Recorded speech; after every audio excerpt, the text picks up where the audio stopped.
Anda kembali bersama kami dalam program Sulawesi Tengah hari ini dan kami mengucapkan selamat menunaikan ibadah sholat maghrib bagi Anda yang menjalankannya untuk wilayah Kota Palu dan sekitarnya. Dan berikut informasi kami selanjutnya.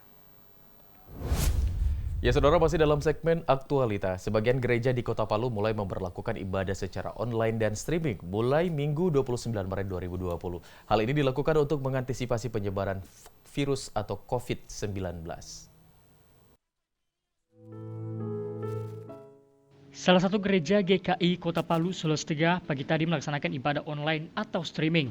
Ibadah online di GKI ini dipimpin Pendeta Gersoni Langoni. Ibadah online yang dilakukan oleh umat Kristiani ini berkaitan dengan perkembangan terakhir dan upaya pencegahan COVID-19.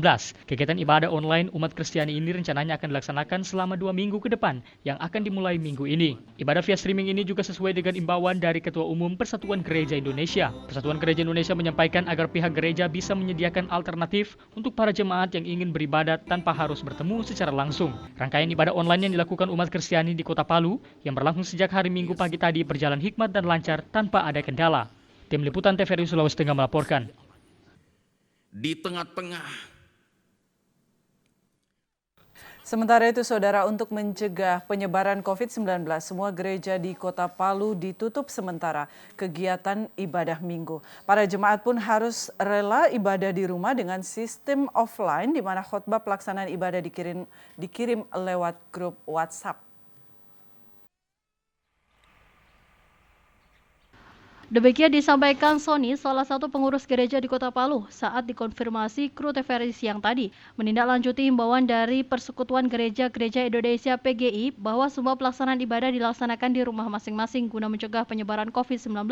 Sejumlah gereja di Kota Palu pun hingga saat ini sudah tidak terlihat aktivitas ibadah. Tidak seperti biasanya, umat Kristiani di Kota Palu melaksanakan ibadah 2 hingga 3 kali sehari, yakni jam 6 dan jam 9 pagi, serta jam 5 sore. Mulai minggu ini, untuk sementara waktu kegiatan peribadatan di gereja ditiadakan. Jadi untuk melaksanakan himbauan dari pemerintah, tidak mengadakan perkumpulan massa, maka dari gereja GPD Peniel untuk pelaksanaan ibadah setiap hari Minggu itu ditiadakan. Pembatasan sementara social distancing cegah COVID-19 tidak menyurutkan umat Kristiani di Kota Palu untuk melaksanakan ibadah, karena kegiatan ibadah adalah bagian penting bagi setiap umat, khususnya Kristiani, dalam hal pembinaan umat. Sebab jika tidak ada pembinaan, sejumlah pelanggaran pun akan terjadi di negeri ini. Tirolemba TVRI Sulawesi Tengah. Ya, sementara itu saudara, untuk mengantisipasi penyebaran COVID-19, rumah sakit swasta di Kota Palu mulai melengkapi alat pelindung diri bagi staf dan tim medisnya.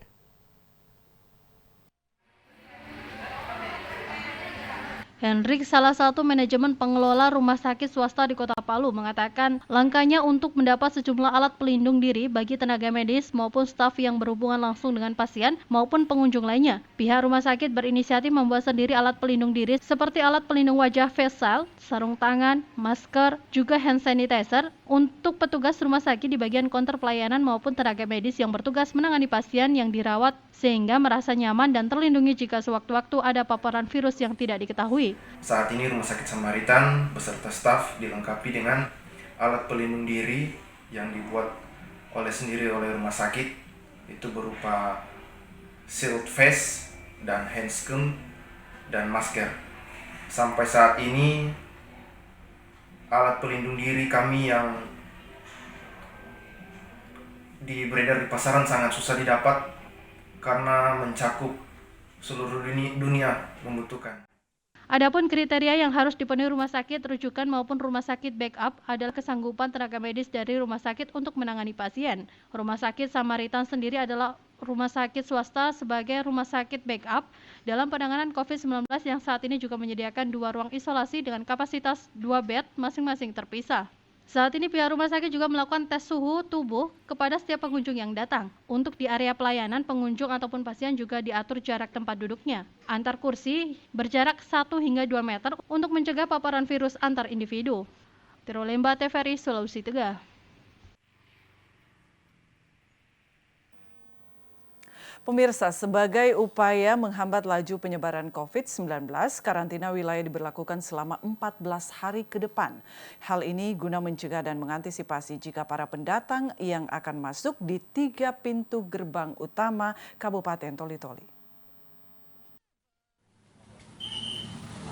Pemberlakuan karantina wilayah di Kabupaten Toli-Toli yang dimulai pada Senin 30 Maret 2020 di 3 akses pintu masuk jalur darat akan dilakukan pengawasan ketat untuk tidak dilewati. Upaya penutupan tersebut sebagai langkah preventif agar penyebaran COVID-19 dipastikan tidak akan mewabah di daerah ini. Untuk wilayah yang dilakukan penutupan yakni di ujung utara Kabupaten Toli-Toli, tepatnya di desa yang berbatasan langsung dengan Kabupaten Buol, sementara untuk wilayah selatan pihaknya fokus di Desa Kombo, Kecamatan Dampal Selatan Kabupaten Toli-Toli, yang berbatasan langsung dengan Desa Ogo Amas, Kecamatan Sojol Utara Kabupaten Nunggala, serta penjagaan di pintu masuk di Desa Labonu, Kecamatan Basidondo, yang berbatasan langsung dengan Desa Mensung, Kecamatan Mepanga, Kabupaten Parigi Motong, yang menerjunkan personil dari Dinas Perhubungan, Satpol PP, Dinas Kesehatan, BPBD, serta TNI Polri. Tujuannya karena saya didesak oleh masyarakat supaya kita berhati-hati, Pak.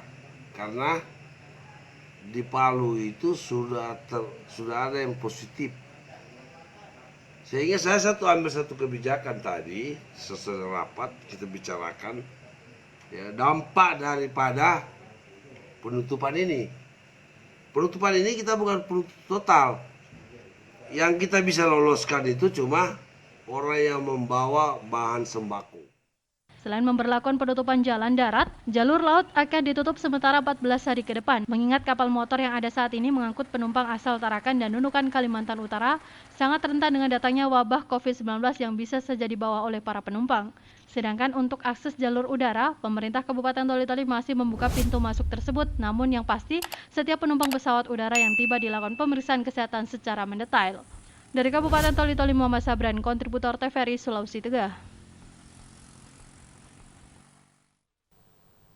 Ya, saudara, kita ke informasi lainnya. Gempa bumi yang berkekuatan 5,8 skala Richter mengguncang Kabupaten Sigi dan terasa hingga ke Kota Palu sekitar pukul 23 waktu setempat. Pusat gempa berada di Kulawi, Kabupaten Sigi. Berdasarkan data dari Badan Meteorologi dan Klimatologi Geofisika Kota Palu, pusat gempa berada titik koordinat lintang 1.72 lintang selatan dan 120.14 bujur timur 46 km arah tenggara Kabupaten Sigi dengan kedalaman 10 km. Warga Kabupaten Sigi dan Kota Palu yang merasakan gempa tersebut langsung berhamburan keluar rumah. Getaran gempa ini juga mengakibatkan beberapa rumah warga rusak. Selain di Kabupaten Sigi, gempa juga mengguncang Kabupaten Poso dan dirasakan hingga Kabupaten Luwu Utara, Sulawesi Selatan. Masyarakat juga diminta tetap tenang dan tidak terpengaruh oleh kabar yang tidak bisa dipertanggungjawabkan.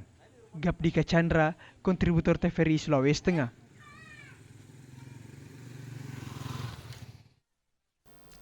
Ya, saudara, masih banyak informasi menarik yang bisa Anda saksikan dalam Sulawesi Tengah hari ini. Namun setelah jeda pariwara berikut. Kami segera kembali.